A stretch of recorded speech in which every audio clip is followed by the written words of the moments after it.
జగిత్యాల జిల్లా మాల్యాల మండలం బల్వంతపూర్లో పలు అభివృద్ధి కార్యక్రమాలకు ఎమ్మెల్యే సుంకె రవిశంకర్ ప్రారంభించారు. 3,29,00,000 రూపాయల నిధులతో సీసీ రోడ్లు, పలు సంఘాల భవనాలకు శంకుస్థాపనలు చేశారు. ఇప్పటి వరకు ఏ నాయకులు అభివృద్ధి పట్టించుకోలేదని, సుంకె రవిశంకర్ అభివృద్ధి చేస్తున్నారని మాజీ ఎంపీ శ్రీలత అన్నారు. రవిశంకర్ మాట్లాడుతూ తెలంగాణ రాష్ట్ర సాధన సమయంలో అనేక అవమానాలకు గురైన మొక్కవోని ధైర్యంతో నాటి ఉద్యమ సారథి కేసీఆర్ ముందుకు సాగారని అన్నారు. పల్లెల అభివృద్ధి ధ్యేయంగా బీఆర్ఎస్ ప్రభుత్వం పనిచేస్తుందని చెప్పారు.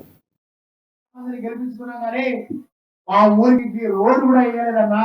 నా లగ్గమై దీన్నేళ్ళు అవుతుంది కానీ నాకు రోడ్ వేయాలనే ఎమ్మెల్యే ఇదివరకు లేడన్నా మనకు అని ఇంతకుముందు చెప్తాను నాకు గుర్తుకొచ్చింది.